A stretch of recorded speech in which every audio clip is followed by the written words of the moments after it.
Number 1. Ramzi Youssef. In 1993, most people in New York City went about their day believing terrorism was something that happened far away, something other countries dealt with. In the United States, the idea of a foreign extremist launching a massive attack on American soil still felt unthinkable. But one man had already made up his mind. He wasn't interested in sending a message or carrying out a symbolic gesture. His goal was simple: kill as many people as physically possible. His name was Ramzi Youssef, a 25-year-old extremist with engineering knowledge, a talent for explosives, and a level of ambition far beyond anything the FBI had seen at the time. Youssef arrived in the United States on September 1st, 1992. He entered using a fake Iraqi passport and immediately claimed asylum. While his immigration case sat in a backlog, he walked freely into the country. Within days, he connected with a small group of men sympathetic to his worldview. What Youssef needed wasn't soldiers or fighters. He simply needed people willing to rent cars, carry supplies, and look the other way. For the next few months, he stayed in Jersey City, in a cramped apartment just minutes from Manhattan. That apartment became his laboratory. Investigators would later find chemicals, manuals, wiring, and fragments of experiments he'd left behind. His goal wasn't to build just any bomb. He wanted something powerful enough to bring down the North Tower of the World Trade Center. To do that, Youssef calculated that he needed a bomb weighing more than 1,000 pounds. He settled on a mixture of urea nitrate, aluminum, and nitroglycerin-based boosters. The mixture wasn't elegant, but it was brutally effective. Youssef's notes described a plan where the explosion would blow out the tower's underground support columns and create a domino effect, causing the North Tower to collapse into the South Tower. He expected a death toll of more than 250,000. His accomplices, Mohammed Salameh, Nidal Ayad, Mahmoud Abu Halima, and Ahmed Ajaj, weren't masterminds. These were men who followed instructions. Their roles were to purchase chemicals, rent trucks, help transport supplies, and stay loyal to the plan. Youssef kept the actual bomb-building knowledge to himself. By late February, the device was complete. Youssef and Salameh rented a yellow Ryder cargo van. They drove it into the underground parking garage beneath the North Tower, level B2. Youssef positioned the van exactly where he wanted it, beside a load-bearing column. He understood that a bomb doesn't just explode, its placement determines how the shockwave travels through a structure. At 12:17 p.m. on February 26th, Youssef lit the fuse. Witnesses saw him step into a getaway car and leave the garage seconds before the detonation. The explosion ripped through 6 underground levels of the World Trade Center. Concrete walls cracked and collapsed. Cars vaporized. A massive fireball tore upward through elevator shafts, filling them with smoke and fire. 6 people died instantly. More than 1,000 were injured as workers were trapped in pitch-black stairwells, choking on toxic fumes. Power shut down. Emergency lights failed. For thousands of people, evacuation took hours. The explosion left a crater 100 feet wide and several stories deep, a wound in the building that symbolized how vulnerable even the most iconic structure in America really was. But here's the part most people don't realize. The World Trade Center came dangerously close to collapsing. Structural engineers later confirmed that if the van had been parked just a few feet closer to the main foundation wall, or if the bomb had been slightly more efficient, the North Tower could have partially failed. Whether that would have caused the South Tower to fall as well remains debated, but the scenario was far from impossible. After the attack, the FBI found one crucial piece of evidence in the rubble, a small metal fragment from the bomb's vehicle, the van's VIN number. That detail cracked the case open. When the Ryder rental company reported that someone had tried to retrieve a refund for the damaged van, agents couldn't believe it. Mohammed Salame had returned to the office and asked for his deposit back. He was arrested immediately. Within days, Ayad, Abu Halima, and Ajaj were captured. Each claimed innocence, but the evidence was overwhelming. Phone records, chemical residue, financial trails, and handwritten notes. But Yusuf was gone. He boarded a flight to Pakistan the same evening as the bombing. He used fake identities, forged documents, and a network of sympathetic contacts to evade capture. Over the next 2 years, he continued orchestrating plots around the world. His most infamous one was the Bojinka plot, a plan to blow up 11 U.S.-bound airliners in a single day. If executed, it would have killed more people than 9/11. On February 7, 1995, Pakistani authorities, working with U.S. agents, raided a safe house in Islamabad. They found Yusuf inside a room filled with chemicals, tools, and bomb components. He was arrested without a fight. During interrogation, he bragged about the World Trade Center bombing. He criticized the construction of the Twin Towers, claiming they were too strong and should have collapsed. When asked why he targeted civilians, he said the goal was maximum impact, and civilians were simply necessary casualties. In court, he showed no remorse. At sentencing, the judge ordered him to be confined in total isolation. Today, he is held at ADX Florence, the nation's most secure supermax prison, serving life without parole. The 1993 World Trade Center bombing didn't destroy the towers, but it sent a warning the country ignored. It showed that extremist networks could operate inside the U.S. It revealed weaknesses in intelligence sharing, immigration systems, and counterterrorism strategy. And it marked the beginning of a new era, one that would reach its darkest moment 8 years later. For many people, the 1993 attack feels overshadowed by the events of 2001, but in reality, it was the first attempt to bring the towers down.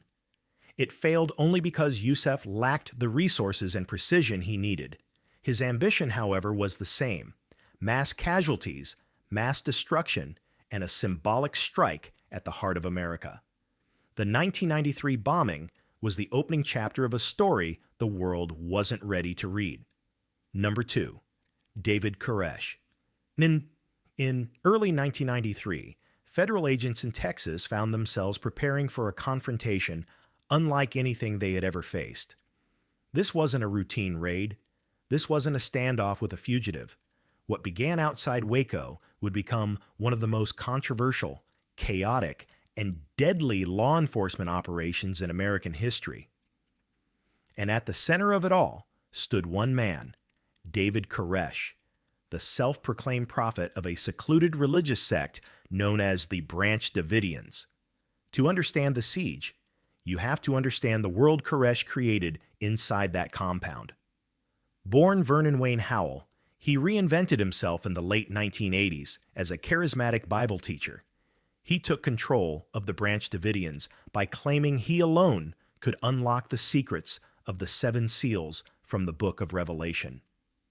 To his followers, he wasn't just a teacher. He was the final messenger chosen by God. Inside the Mount Carmel Center, a sprawling, worn-down compound just outside Waco, Koresh took multiple spiritual wives, some of them underage. He separated married couples, claiming he alone could produce a new line of holy children. Former members described increasing paranoia, stockpiles of weapons, and intense control over daily life. The compound became its own world, sealed off from the outside. By 1992, the Bureau of Alcohol, Tobacco, and Firearms had begun investigating reports that Koresh and his followers were converting semi-automatic weapons into fully automatic rifles, stockpiling ammunition, and possibly planning for an apocalyptic confrontation with authorities. A UPS driver accidentally delivered a damaged package containing inert grenade casings bound for the compound. That was enough to trigger the ATF to open a full-scale firearms investigation. Throughout late 1992 and early 1993, undercover agents tried to infiltrate the group. They posed as local ranchers and gun enthusiasts, but the Davidians quickly became suspicious.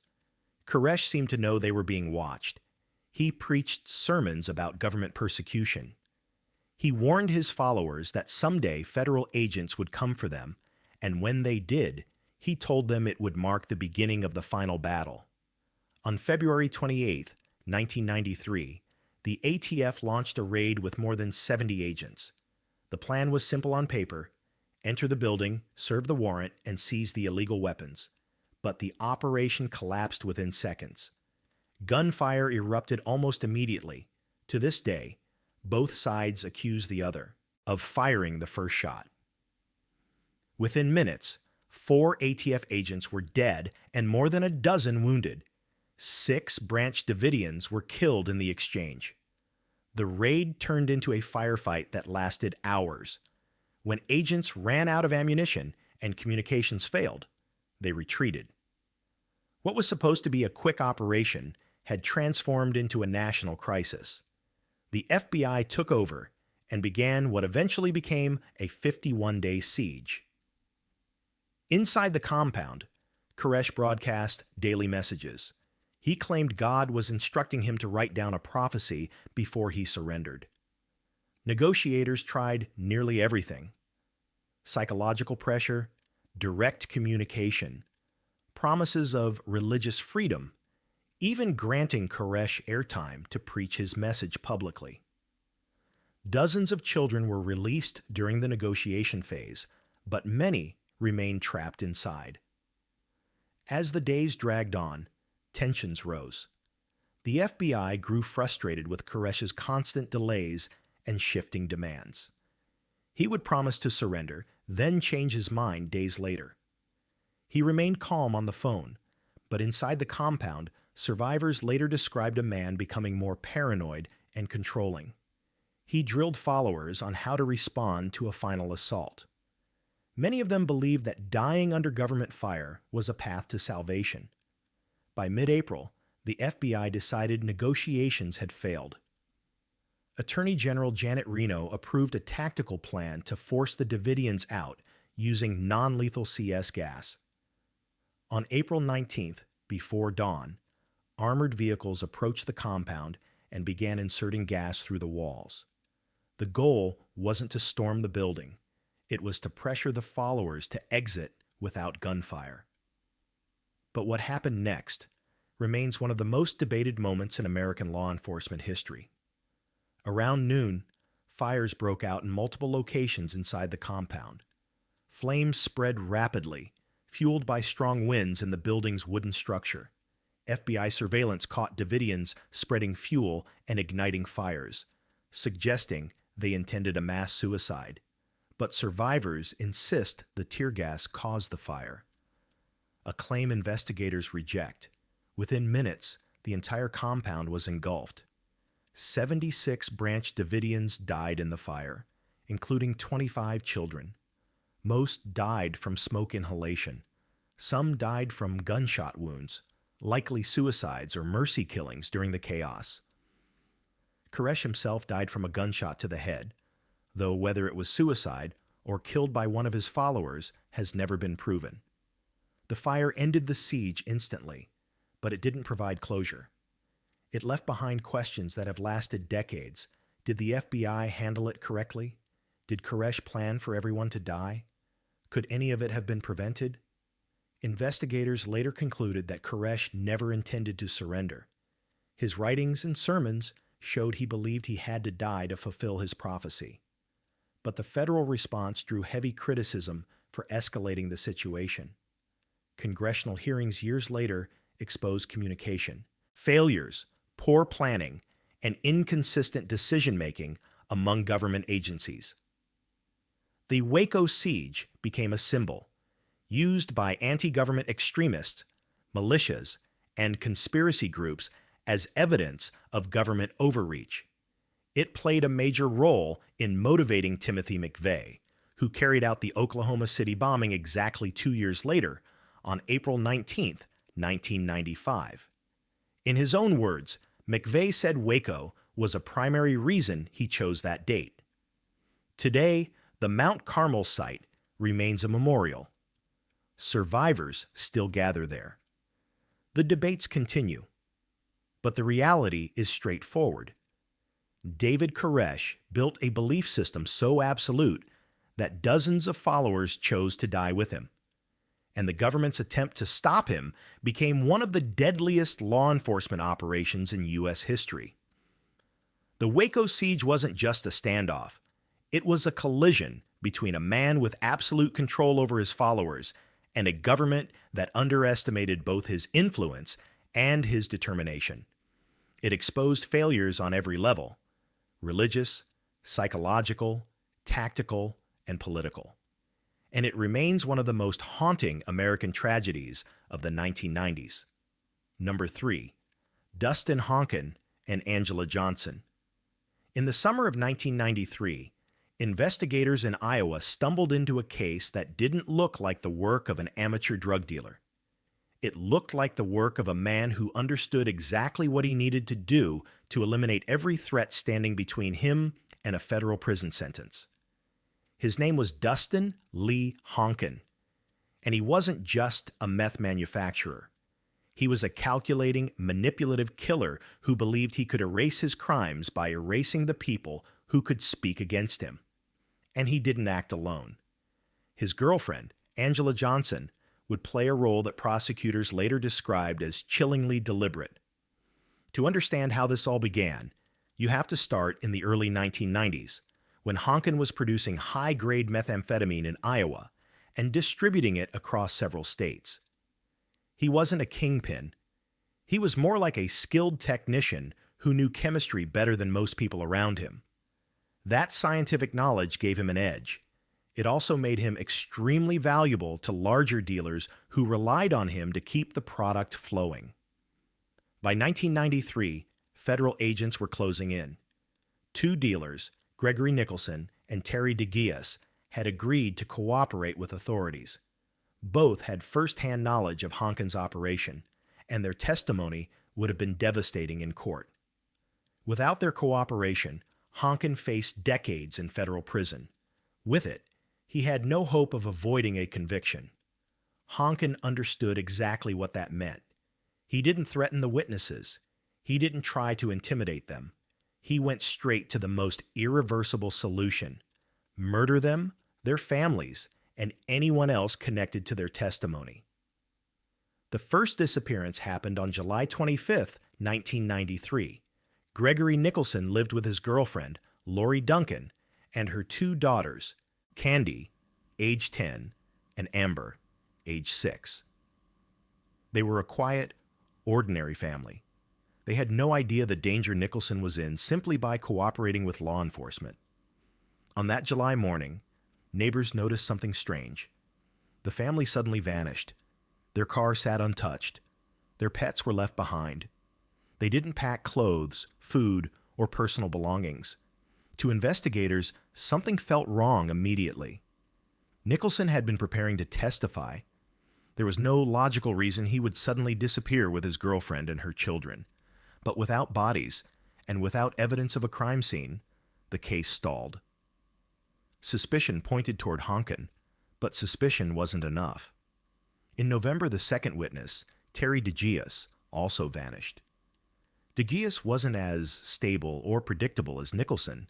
He had a chaotic lifestyle, moved frequently, and had a history of drug use.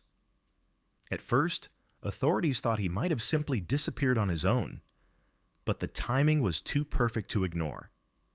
Two key witnesses in a major drug case gone within months, and both connected to the same man. Behind the scenes, Honken and Johnson had carried out a series of murders with precision. Honken personally abducted Nicholson and his family, transported them to a remote location, and shot each one. The children were not spared. Prosecutors later described it as one of the most heartless executions they had ever seen.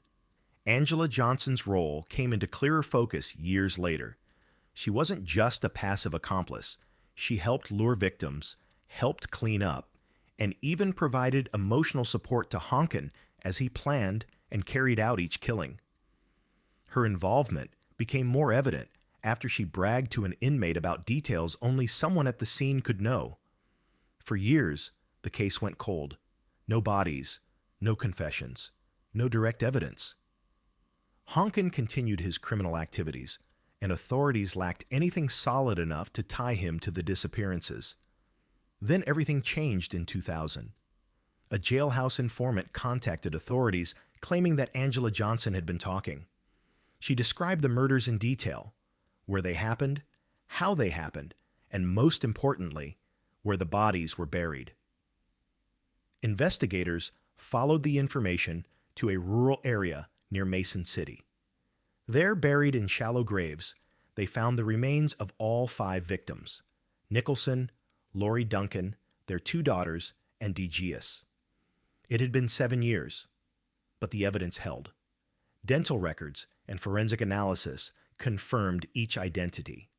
The discovery opened the floodgates. In 2001, Honken was indicted on 5 federal murder charges. Johnson was indicted the same year on aiding and abetting those murders. Their trials were separate, but equally disturbing. Prosecutors described Honken as cold, calculating, and fully in control. They said he viewed people as obstacles, and he removed obstacles with lethal precision. In court, evidence showed that Honken killed Nicholson because he feared testimony. He killed Lori and the children because they happened to be home, and he killed DeGius because he was the second major witness. Honken didn't commit these murders in a frenzy. They were premeditated, organized, efficient. Witnesses testified that Angela Johnson helped identify victims' locations, shared details of the killings, and even provided emotional support to Honken to keep him focused during the crimes. Her role was significant enough that prosecutors sought the death penalty for her as well. In 2004, Dustin Honken was sentenced to death in federal court. The judge described the murders of the children as heinous beyond comprehension, emphasizing that Honken showed no remorse before, during, or after the killings. His execution took place in July 2020 after years of appeals. Johnson was also convicted and originally sentenced to death, making her one of the few women on federal death row. Her sentence was later reduced to life without parole due to legal challenges, but she remains in federal custody. Today, the Honken case stands as one of Iowa's most disturbing criminal events. It wasn't just the number of victims. It wasn't just the violence. It was the motive. Honken didn't kill for pleasure, or rage, or greed. He killed to solve a legal problem.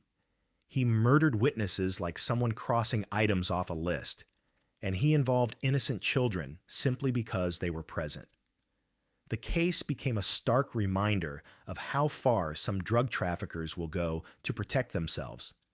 It also reshaped how federal authorities protect witnesses in drug and organized crime cases. After Honken, witness protection procedures tightened, and law enforcement began actively monitoring anyone who posed a clear threat to cooperating witnesses. The story of Dustin Honken and Angela Johnson is a story of cold logic turned violent. It's a story of a man who thought he could erase evidence by erasing people, and for 7 years it worked. But buried secrets don't stay buried forever. Number 4. Colin Ferguson. On the evening of December 7, 1993, thousands of commuters boarded trains across New York, heading home after a long day at work. Most of them settled into their seats, opened newspapers, or stared out into the dark passing suburbs. For many, the ride from Manhattan to Long Island was a routine part of life, boring, predictable, and safe. But on the 5:33 p.m. eastbound Long Island Railroad train, one man had turned that routine into a battleground. His name was Colin Ferguson, and he was carrying a 9mm pistol, a bag full of ammunition, and a plan he had been crafting for months.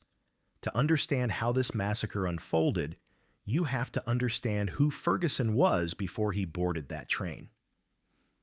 Born in Jamaica, he immigrated to the United States in the early 1980s and initially presented himself as ambitious and educated. But over time, people around him began noticing something else: a growing paranoia, a belief that the world was conspiring against him, and a fixation on racial grievances that eventually consumed his thinking entirely. Ferguson held a long list of perceived injustices: lawsuits he believed he should have won, jobs he thought he was denied, and personal disputes he treated like grand conspiracies. Friends and co-workers described him as increasingly erratic, hostile, and delusional. By 1993, he spent most of his time isolated, unemployed, and spiraling deeper into resentment.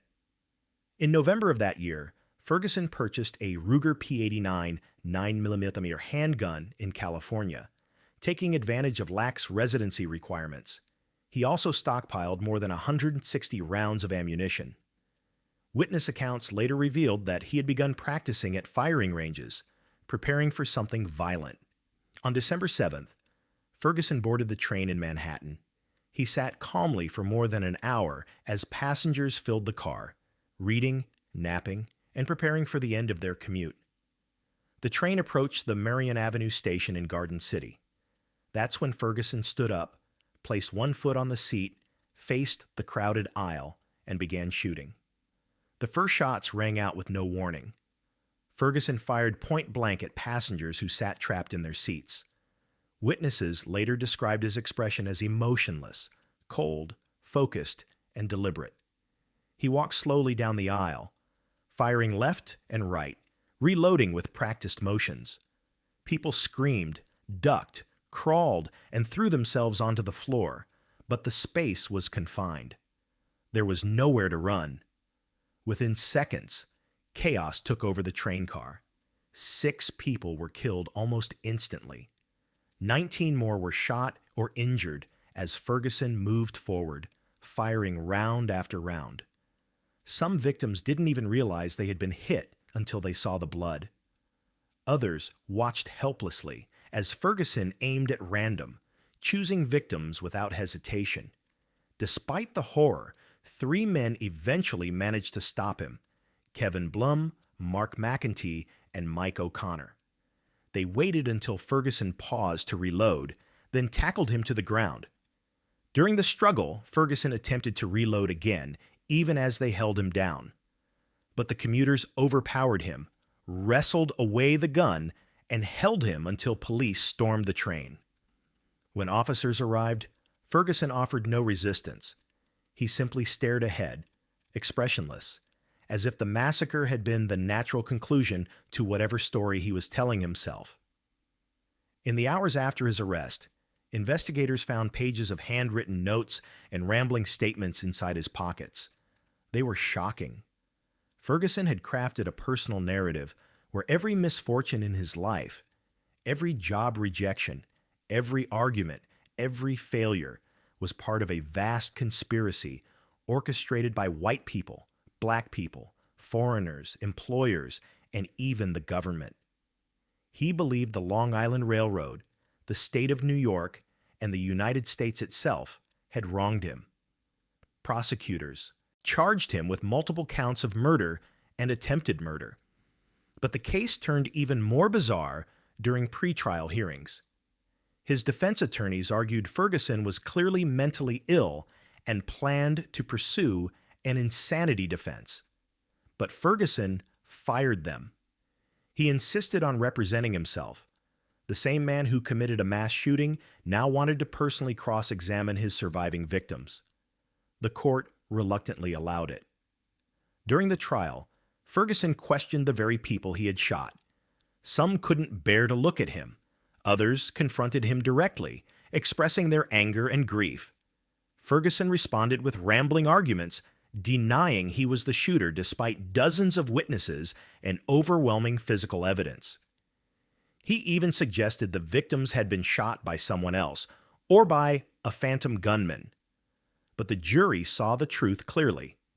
They convicted him on all counts: 6 murders and 19 attempted murders. In February 1995, he was sentenced to 6 consecutive life terms without the possibility of parole. He remains incarcerated at a maximum security prison in New York. What made this case especially unsettling wasn't just the number of victims or the brutality of the attack, it was the setting.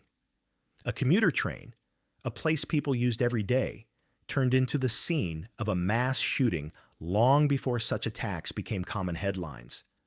The Lear massacre shocked the country and triggered immediate political responses. One of its most direct consequences was the push for stricter gun control laws in New York State. The shootings also intensified debates around mental health, warning signs, and the gaps in systems meant to identify individuals spiraling into dangerous delusion. The survivors carry the weight of what happened in that narrow aisle. Many lived with lifelong injuries, physical and psychological. Families of the victims pushed for reforms, safety upgrades on commuter lines, and recognition of the trauma inflicted on ordinary people who had simply been heading home from work. As for Ferguson, psychologists still debate the nature of his mental state. Some believe he suffered from paranoid personality disorder. Others argue he was fully aware of his actions and driven by ideological extremism rather than insanity. His behavior after the attack, the planning, the statements, the writings, suggests a man who knew what he was doing but believed he was justified. The Long Island Railroad Massacre stands as one of the most brutal mass shootings of the early 1990s. It shattered the sense of normalcy for millions of commuters and became a defining moment for New York's criminal justice system.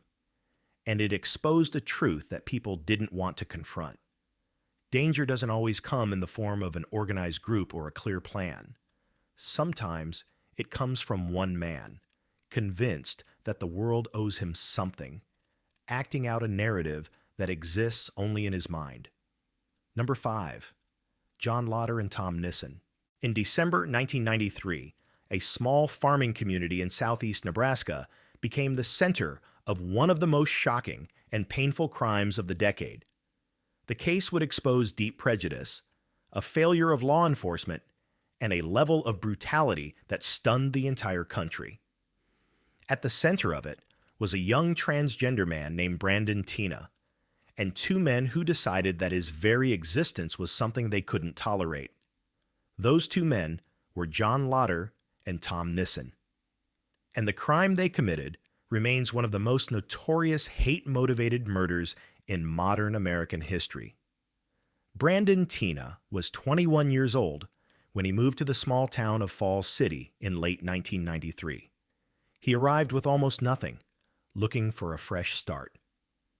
Brandon had struggled for years with family conflict, identity issues, and the challenges of living as a transgender man in a society that barely understood what that meant. But in Falls City, he found something he had been missing: acceptance, or at least the appearance of it. He quickly made friends and began dating 18-year-old Lana Tisdale, a local woman who was drawn to his confidence and charm. People in the community described Brandon as polite, friendly, and eager to help anyone who needed it. For a short time, his life seemed to be stabilizing, but 2 of Lana's friends, John Lotter and Tom Nissen, took a growing interest in Brandon. Lotter and Nissen were inseparable, a pair of volatile young men who had been in and out of trouble for years. They drank heavily, got into fights, and carried the kind of anger that always seemed on the edge of exploding. When questions arose about Brandon's gender identity, curiosity turned to hostility. On December 19, 1993, Brandon was arrested on an unrelated charge of check forgery. The arrest itself wasn't unusual, but the booking papers publicly listed Brandon as female. That information spread quickly in the small town, including to Lotter and Nissen. Their reaction wasn't confusion, it was rage. Over the next few days, their anger grew. They interrogated Brandon, demanded explanations, and treated his identity as a personal insult. Their obsession escalated into something far more dangerous. On the night of December 24th, Christmas Eve, Lauder and Nissen confronted Brandon at a party. They forcibly removed him from the house and drove him to a remote location. What happened next was so violent that prosecutors later described it as pure sadism. The two men beat Brandon, threatened him, and brutally raped him. Afterward, they brought him back to Nissen's house and warned him not to tell anyone, threatening to kill him if he did. Brandon did tell someone. He went to the hospital and reported the assault to the sheriff's office. That's where the system failed him. Sheriff Charles Lowe handled the case with shocking negligence. He questioned Brandon in a way that suggested Brandon was the problem, repeatedly misgendering him and treating the assault as something he had brought on himself. Lowe never arrested Lauder or Nissen, despite Brandon's detailed statement and the physical evidence from the hospital. Brandon had done everything right. The authorities did nothing. Lauder and Nissen found out Brandon had reported the assault. Their decision was instant. They couldn't risk a trial. They couldn't risk exposure. They decided he had to die. On December 31st, 1993, 1 week after the assault, Brandon sought shelter at the home of Lisa Lambert, a friend who lived with her infant son. Another man, Philip Devine, was also staying there at the time. Brandon's plan was simple: stay hidden and get out of town. Lauder and Nissen arrived at the house around 3 a.m. They forced their way in, armed with knives and a handgun. Inside the small, dimly lit home, they searched each room until they found Brandon hiding under a blanket. They dragged him into the living room, shot him, and left him to die on the floor. But they didn't stop there. They also murdered Lisa Lambert, shooting her at close range. Philip Devine was killed as well. 3 victims, executed in minutes. 2 adults and a young man whose only crime was trying to live authentically. When police arrived later that morning, they were confronted with a scene that was both chaotic and devastating. A baby cried in a nearby room. 3 adults lay dead, and the 2 men responsible had vanished. It didn't take long to find them. Nissen was arrested first. He quickly confessed and agreed to testify against Lauder, painting himself as the follower and Lauder as the aggressor. Lauder insisted he was innocent, claiming he was present but not the killer. The evidence proved otherwise. During Lauder's trial, prosecutors described the murders as coldly intentional, not a spontaneous outburst, but a calculated decision to silence a witness and punish someone for simply existing. The jury had no doubt. Lauder was convicted and sentenced to death. Nissen received a life sentence for his role in the murders. Years later, he admitted he had lied at Lauder's trial and that both men shared responsibility equally. But by then it didn't matter. The courts had already determined their fate.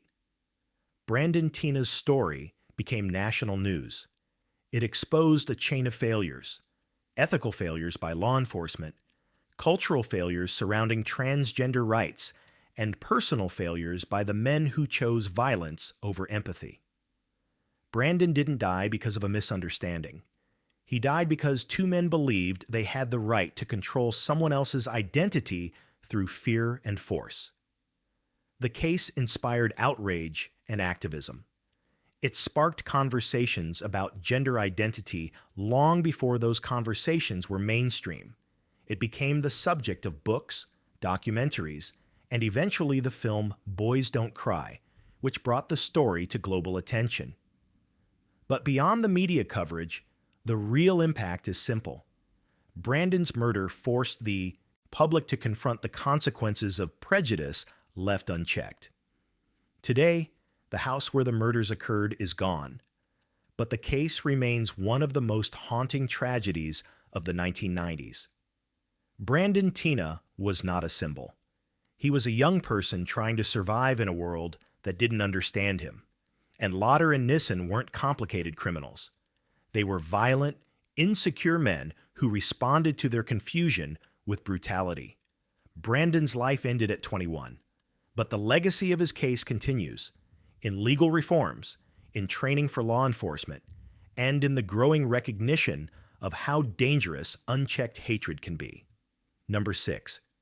Daniel Green and Larry DeMary. On July 23, 1993, Michael Jordan was at the height of his fame.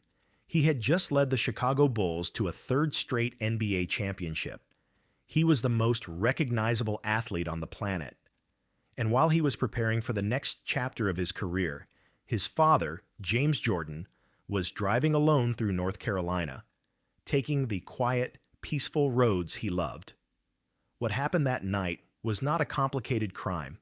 It wasn't planned. It wasn't orchestrated by professionals. It was a senseless act committed by two young men who didn't understand the consequences of what they were doing until it was far too late.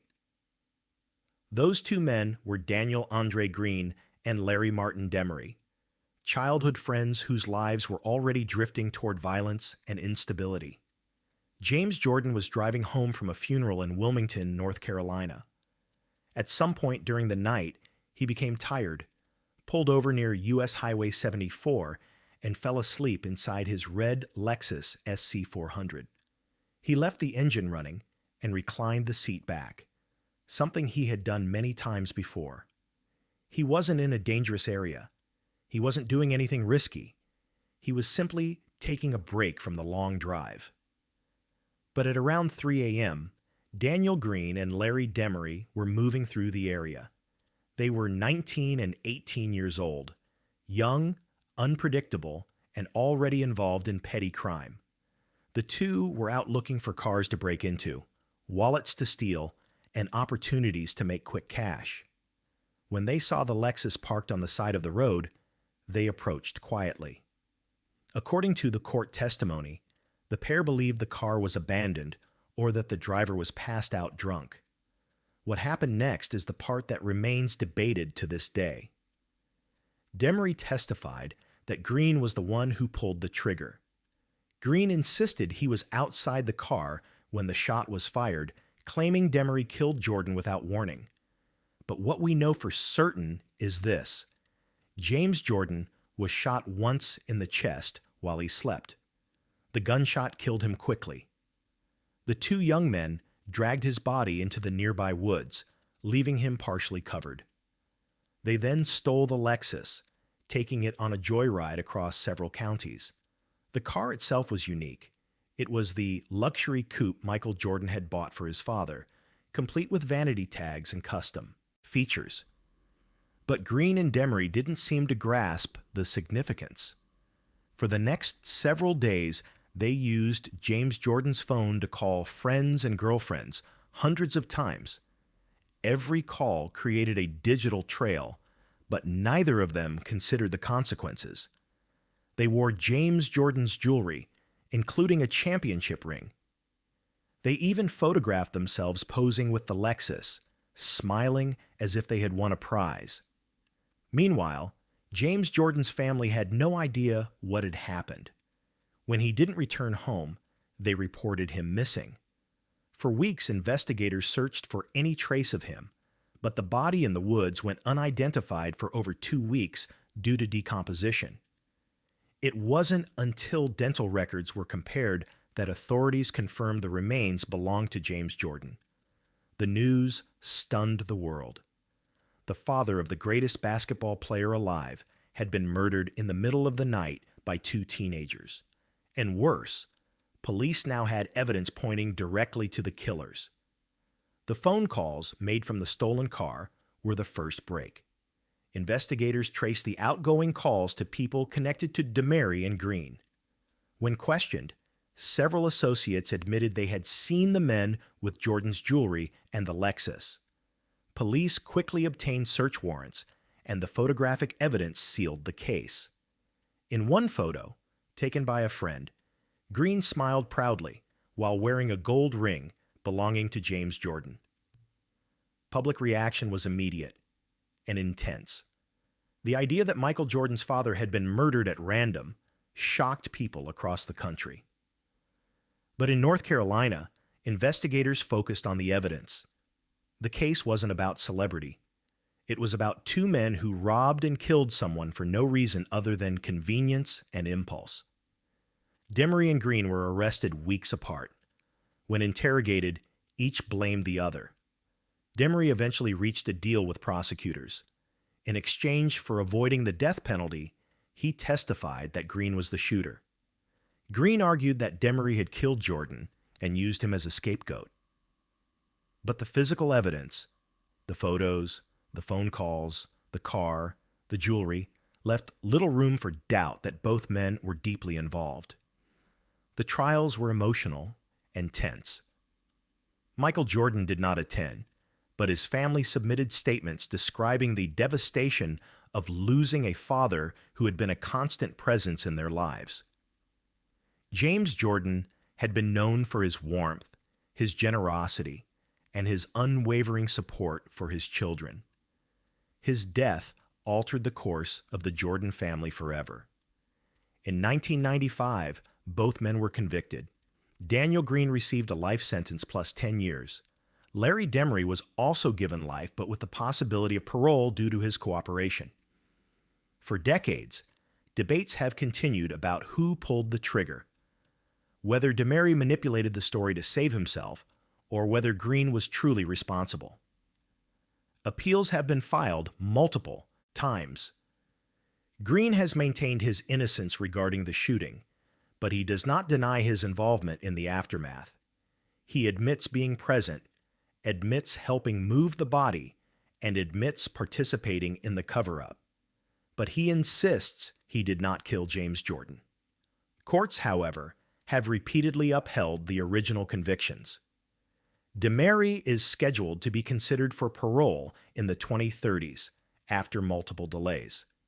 Green remains incarcerated with no realistic chance of release.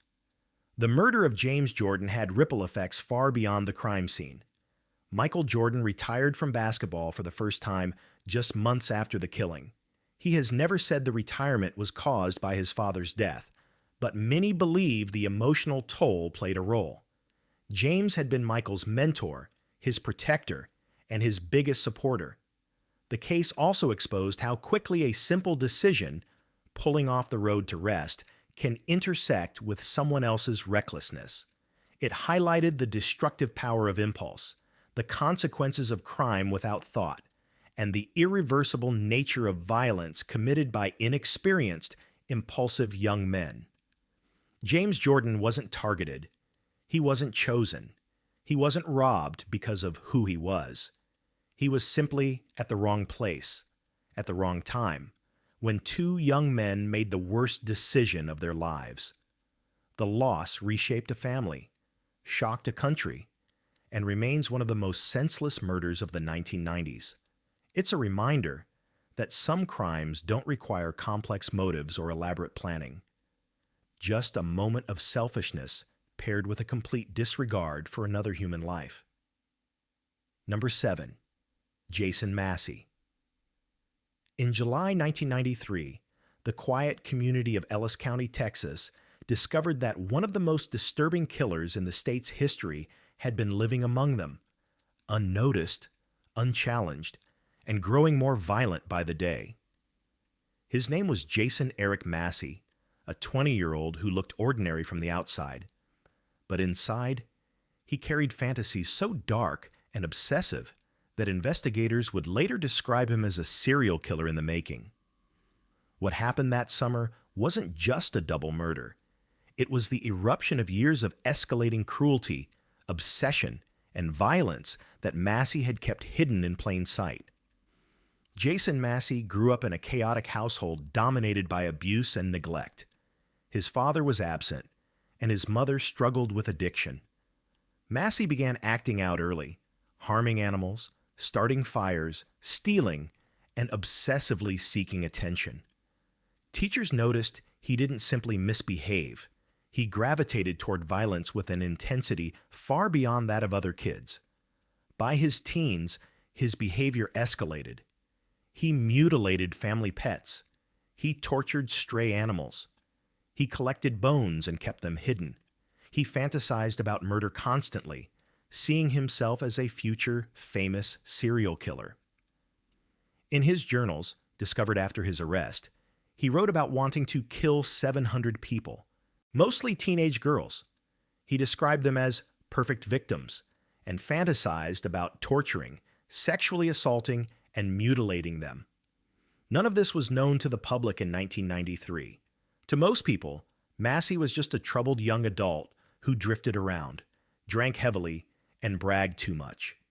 But to anyone he targeted, he was dangerous. And that danger became reality on July 27th. That night, 14-year-old James Bryan King and his 13-year-old stepsister, Christina Benjamin, left their home in Waxahachie to go for a ride with Massey. He had been pursuing Christina for some time, acting like he was interested in her, trying to manipulate her into trusting him. The kids didn't think he was a threat. They thought he was just another older teen hanging around. They didn't know what Massey had brought with him: knives, hand restraints, and the plan he had been waiting years to carry out. The exact sequence of events that followed is known only from evidence, but investigators believe this. Massey attacked James first to remove the only potential defender. James was stabbed repeatedly, suffering deep wounds across his chest and back as he tried to escape through a field. He died not far from where the struggle began. Christina endured something far worse. Massey kidnapped her, taking her to a remote area along a creek bed. There he tortured her, stabbed her, and murdered her with a brutality that stunned even seasoned detectives. He decapitated her, cut off her hands and breasts, mutilated her genitals, and removed internal organs. When the medical examiner reviewed the injuries, he stated that the mutilation was not just homicidal, it was ritualistic. When the bodies were discovered, the crime scene was unlike anything local investigators had encountered. The brutality, the precision, and the mutilation patterns told them immediately this wasn't random. It wasn't impulsive. It was the work of someone who had fantasized about violence for years and was now acting out his deepest urges. Suspicion quickly focused on Jason Massey. He had been seen with the victims. His behavior was odd. And when police interviewed local teenagers, many mentioned Massey's creepy comments, his fascination with knives, and the disturbing drawings he showed off. But it wasn't until investigators searched Massey's car and room that the full scale of his obsession became visible. Inside his vehicle, they found blood, knives, and tape. In his room, they found journals filled with detailed fantasies of torture and murder. Massey wrote about cleansing the world through killing. He described his desire to stalk girls, kidnap them, torture them, and keep body parts as trophies. He wrote about Christina specifically, fantasizing about harming her long before the murders occurred. Detectives also uncovered his collection of animal skulls, proof of years of practice. Psychologists call this the precursor phase of serial murder, harming animals, saving bones, fantasizing, escalating. Massey was already deep into that pattern. These murders were not the culmination of his violence. They were the beginning of what he hoped would be a long career. Prosecutors built a case that was overwhelming. They described a young man whose goal was to become a serial killer, who saw James and Christina as his first major step.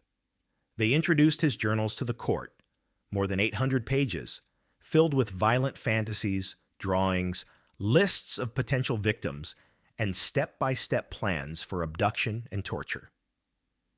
The most chilling entry was one in which he wrote that he wanted to leave a mark on the world and be remembered as one of the most feared killers in history.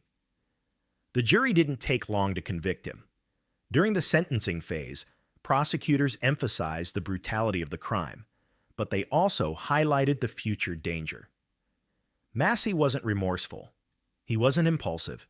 He was ambitious, in the worst possible way. They argued that if he ever left prison, he would kill again immediately. The jury sentenced him to death.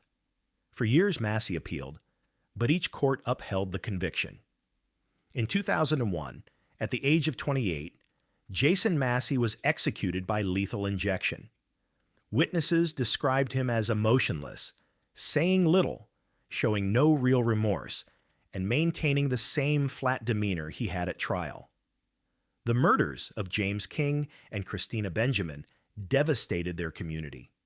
Two young lives, full of promise, were destroyed by someone who saw them as props in his own dark fantasy. Investigators who worked the case said it remained one of the most haunting crimes of their careers, not only because of the brutality, but because of what Massey represented: a killer shaped by years of neglect, cruelty, obsession, and escalating violence, who believed he was destined to become something monstrous. Their deaths also changed awareness around warning signs in youth behavior: animal cruelty, violent fantasies, obsessive journaling, and fixation on weapons. Massey had all of them, but in the early 1990s, there was far less understanding about how dangerous those signs really were. Jason Massey didn't kill by accident. He didn't snap. He evolved into a killer over years of unchecked behavior. And in July 1993, that evolution ended in a crime so brutal that even today, Ellis County residents still remember the shock of discovering what one young man was capable of. Number 8. Richard Allen Davis. On the night of October 1st, 1993, in the small town of Petaluma, California, a 12-year-old girl named Polly Kloss hosted a simple slumber party. She invited two of her best friends, set up games in her bedroom, and talked excitedly about school and upcoming holidays. It was an ordinary childhood moment, carefree, familiar, and safe. But within hours, that safety would be shattered by a stranger who walked straight into her home, into her bedroom, and into the lives of millions of people who would come to know Polly's name. That stranger was Richard Allen Davis, a career criminal whose history should have kept him behind bars long before he ever found Petaluma. Davis was 39 years old, with a criminal record stretching back 2 decades. His offenses ranged from burglary and assault to kidnapping. He had been in and out of prison his entire adult life, and each time he was released, he returned to violence. In the months leading up to October 1993, Davis drifted through Northern California, drinking heavily, living in his car, and harboring resentment toward the world.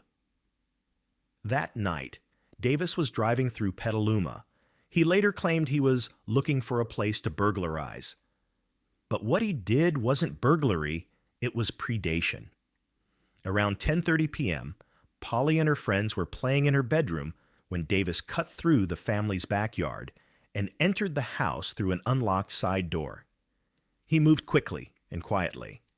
Polly's bedroom was just steps away. The girls looked up and saw a man standing in the doorway. He was tall, disheveled, armed with a knife, and wearing a strange, wild expression. He told them he wasn't going to hurt them. He just needed money and a vehicle. But as he moved closer, the situation became clear. This wasn't a robbery. He tied up the two visiting girls, told them to turn their heads away, and grabbed Polly. The last thing they heard was the sound of her crying as he led her out of the room. When Polly's mother realized what happened, she called 911 immediately. Within hours, Petaluma police activated a search unlike anything the area had ever seen.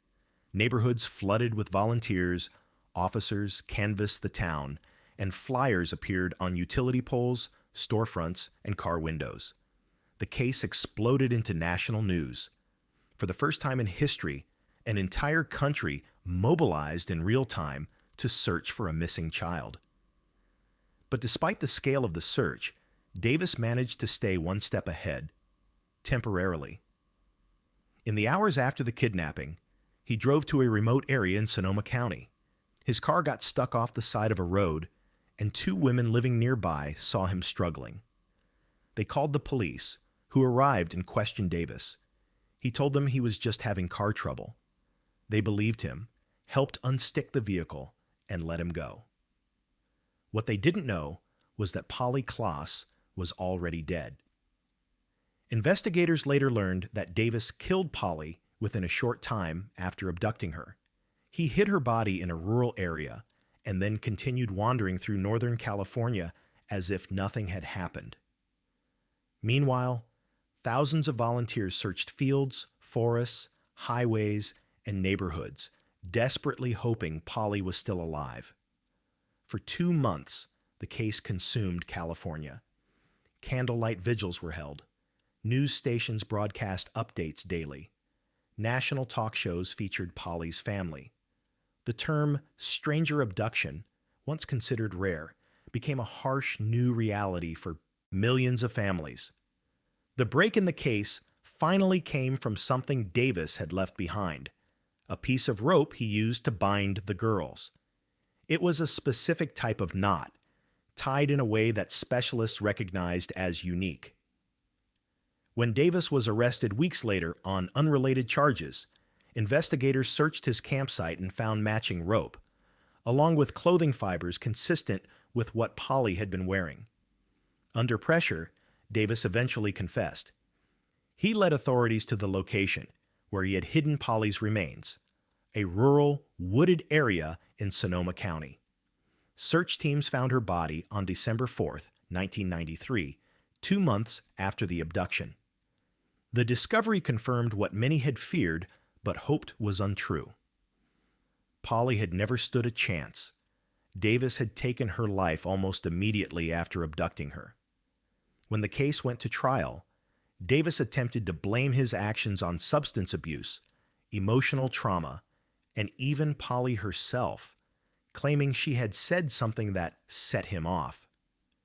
His statements were cruel, baseless, and quickly dismissed by prosecutors as the manipulations of a habitual offender. The courtroom was tense throughout the trial. Polly's family attended each day. Davis showed little emotion. At one point, after being convicted, he made an obscene gesture toward the family and told them he had done her a favor, a final, spiteful attempt to inflict pain. The jury sentenced him to death. Even today, Davis remains on death row at San Quentin State Prison. He has never expressed genuine remorse. He has never taken responsibility. He has never acknowledged the trauma he caused. The murder of Polly Klaas had far-reaching consequences. Public outrage over Davis's long criminal history and his release back into society led directly to California's three strikes law in 1994. The idea was simple. Repeat violent offenders would face mandatory long sentences. The law became one of the most significant sentencing reforms in American history. The case also transformed how missing child investigations operate. Polly's father, Mark Klaas, founded the Klaas Kids Foundation, dedicated to child safety, advocacy, and rapid response in abduction cases. Many of the modern tools and protocols used in missing child searches today were influenced by lessons learned during the hunt for Polly. For the people of Petaluma, the scars of 1993 never fully healed. The tragedy reshaped the community, turning a once quiet town into the epicenter of a national conversation about child safety, sentencing laws, and the failures of the criminal justice system. But at the heart of it is something simple. A child was taken from her home during a moment of innocence, a sleepover with friends, by a man who should never have had the freedom to walk into that house. Polly Klaas was 12. She had dreams, friends, family, and a future. Richard Allen Davis stole all of it in minutes, and the country never forgot her name. Number 9. Eric Smith. On the morning of August 2nd, 1993, in the small town of Savona, New York, a cheerful 4-year-old boy named Derek Roby picked up his lunch bag, kissed his mother goodbye, and walked toward his summer day camp just a few blocks away. It was a quiet neighborhood, the kind of place where people didn't think twice about letting their children walk short distances on their own. What happened next shattered that sense of safety forever. Not because of an unknown predator or a passing stranger, but because of a 13-year-old boy who lived in the same community, rode the same school bus, and blended into daily life without raising suspicion. His name was Eric Smith. Eric was a red-haired, freckled teenager who looked younger than his age. To many adults, he seemed odd but harmless, a kid who struggled to fit in, who was bullied, who had few friends. But beneath that lonely exterior was a rage he didn't know how to control, a frustration that had been boiling inside him for years. And on that August morning, it finally erupted. At around 9:30 a.m., Derek Roby walked past a basketball court near a wooded shortcut that led to the park where his day camp met. Eric Smith was already there, wandering aimlessly. He later said he didn't plan anything. He simply saw Derek walking alone, and something snapped. Eric approached the child and told him he knew a quicker path to camp. Derek followed him into a shaded, narrow trail, a place hidden from houses and passing cars. Once they were alone, Eric attacked him without warning. The brutality that followed didn't match the age of the attacker. Eric strangled Derek until he was unconscious. Then he lifted a large rock and dropped it onto the boy's head. He continued assaulting him, inflicting injuries so severe that investigators later said the crime scene looked like the work of an adult with deep, violent impulses. Eric then violated the child with a stick and arranged his belongings in a disturbing, staged pattern. The crime was discovered within hours. When Derek didn't arrive at camp, counselors called his mother, hoping he was still at home. When she said he had left minutes earlier, panic began to spread. Volunteers, neighbors, and police searched the route he normally walked. A camp counselor found his body in the woods, a discovery that sent shockwaves through the town. Police immediately launched a full-scale investigation. They interviewed parents, neighbors, and dozens of local children. There were no adult suspects initially. The attack seemed too violent, too chaotic, too unpredictable. Most people assumed the killer must have been a drifter or a dangerous outsider, but the killer had never left town. While investigators worked the case, Eric Smith inserted himself into the situation. He joined conversations about the murder. He asked questions. He showed an unusual interest in the investigation's progress. His behavior wasn't outwardly suspicious, but it was unusual enough that people began to notice. Then he did something that sealed his fate. He went voluntarily to the police station and asked to help. He said he wanted to share information. He offered details about where he had been, who he had seen, and what he thought might have happened. But detectives could tell something was off. His timeline didn't make sense. His explanations were shaky, and he seemed more nervous than a witness should be. Eventually, Eric broke down. During questioning, he confessed, calmly, almost clinically, to luring Derek into the woods and killing him. He didn't offer a clear motive. He didn't express remorse. He simply laid out the steps of what he had done. The confession stunned the investigators. A 13-year-old had murdered a 4-year-old in broad daylight with no provocation, no plan, and no hesitation. The case became national news overnight.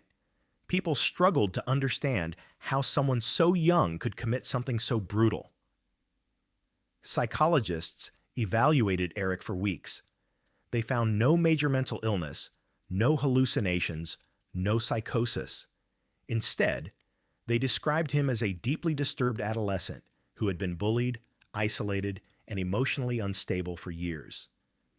He had explosive anger issues, a fascination with violence, and a lack of empathy that made him dangerous, even at 13. Because of the crime's severity, prosecutors made the rare decision to try Eric Smith as an adult. The courtroom was packed every day.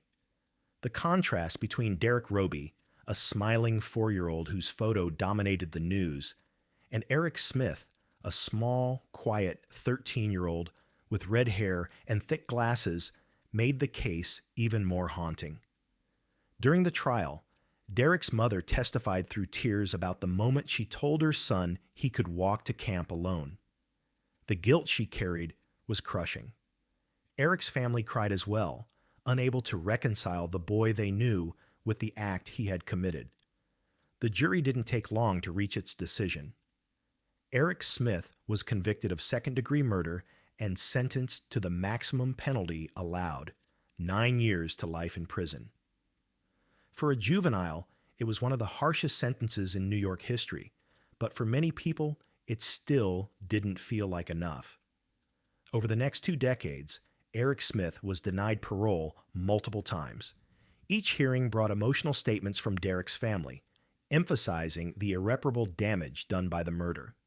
Psychologists continued to warn that Eric lacked the emotional maturity to safely re-enter society. But in 2021, nearly 28 years after the crime, Eric Smith was granted parole. At age 41, he walked out of prison. The decision sparked outrage among people who still remembered the brutality of the crime and believed he would always be a danger. Today, Derek's family continues to speak openly about their loss. They've said that forgiveness doesn't require forgetting, and closure doesn't erase trauma. Eric. Smith's case stands as one of the most disturbing examples of juvenile homicide in American history. It challenges the assumptions people make about childhood innocence, criminal responsibility, and the capacity for violence in adolescence. And it forces an uncomfortable question. How does a 13-year-old commit a crime like this? There are no simple answers, but the result is undeniable. A young boy lost his life. A family lost their child, and a small community learned that sometimes the greatest danger doesn't come from outside, but from someone who is supposed to be just another kid in the neighborhood.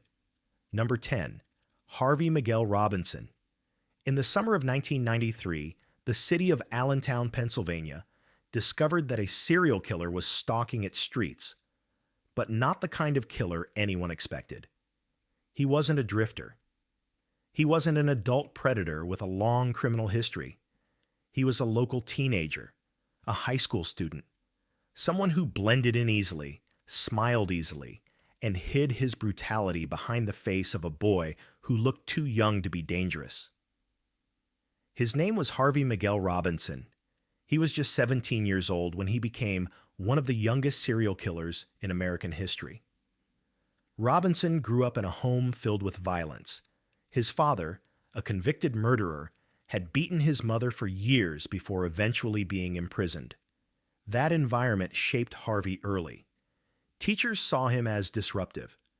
Counselors described him as emotionally volatile. He lashed out at classmates, got into fights, and developed a fascination with domination and fear. By 14, he was already committing burglaries and assaults. By 16, he was stalking women. Robinson didn't escalate gradually. He escalated explosively. Between 1992 and 1993, Allentown police began receiving reports of a prowler entering women's homes at night. Sometimes he touched them while they slept. Sometimes he left without harming them. In other cases, he assaulted them and ran before anyone could identify him. The victims were different ages, different backgrounds, different neighborhoods. There was no obvious pattern, at least not one police recognized at the time. But Robinson was choosing women intentionally. He watched their houses. He studied their routines. He found windows that didn't lock properly, doors that weren't reinforced, and opportunities where darkness gave him an advantage. He wasn't simply seeking victims. He was seeking control. His first known murder happened in August 1992 when he targeted 29-year-old Joan Burghardt. She lived alone and worked as a nurse's aide. Robinson broke into her home, assaulted her, and strangled her before fleeing into the night. Police found no forced entry, no fingerprints, no usable evidence. The case stalled almost immediately, but Robinson didn't stop. The next victim was 15-year-old Charlotte Schmoyer, a shy and friendly newspaper carrier who woke up early each morning to deliver papers before school. On June 9, 1993, Robinson ambushed her as she walked her route. He dragged her into a wooded area, assaulted her, and stabbed her repeatedly. Detectives later counted dozens of wounds. He then left her body in the woods and quietly slipped back through the neighborhood. The brutality of the attack stunned investigators. A random killer, they thought. Someone passing through. Someone who had no connection to Allentown. But Robinson was already living among them. His third murder happened just 2 months later, in August 1993. This time the victim was 47-year-old Jessica Jean Fortney. Robinson entered her home by climbing through a window, attacked her, and murdered her. Again, he left almost no evidence. Again, he disappeared before police could respond. 3 murders in less than a year, multiple assaults, dozens of attempted break-ins. And the city had no idea who the killer was. What made Robinson so effective was his youth. Detectives weren't looking for a teenager. They were looking for an adult predator, someone in his 30s or 40s with a history of violence. Robinson slipped past that profile easily. He blended into crowds. He walked to school like everyone else. He hung out at local parks. Nobody suspected he had already taken 3 lives. But the case finally broke when one of Robinson's intended victims survived. Her name was Denise Sam Calley. Robinson had stalked her home for weeks, watching her from the darkness outside her windows. During one attempted break-in, Denise heard him and locked herself in the bathroom, calling for help. Robinson attacked her anyway, stabbing her multiple times.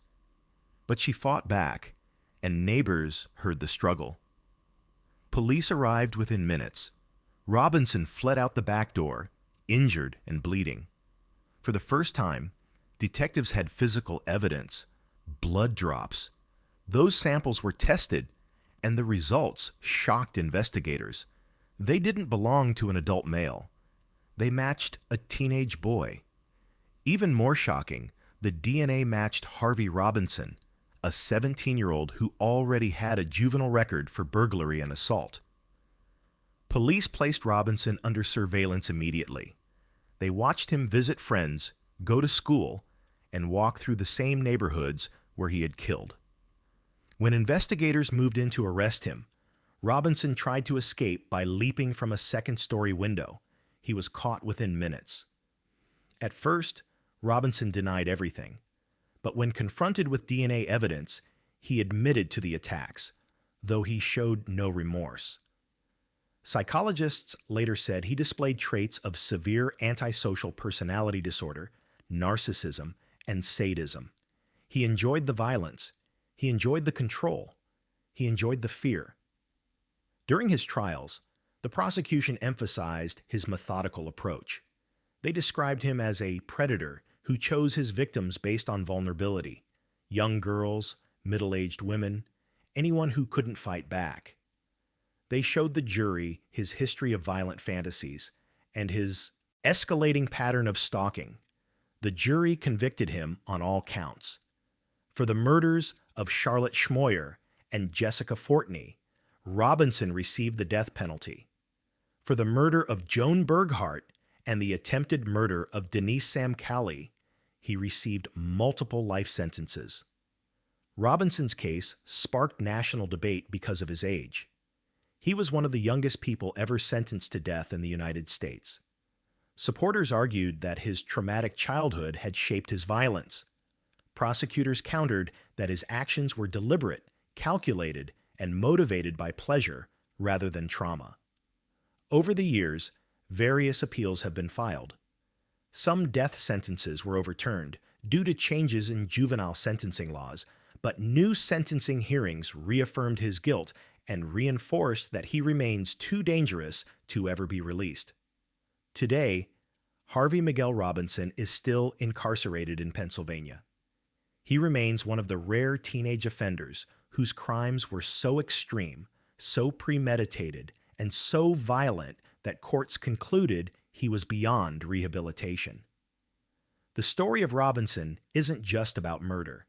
It's about how a young predator evolved in the shadows of a normal neighborhood, unnoticed by a community that never imagined a child could be a serial killer. It's about the failures to recognize early warning signs, escalating violence, animal cruelty, stalking, before they turned lethal. And it's a reminder that evil doesn't always come in the form people expect.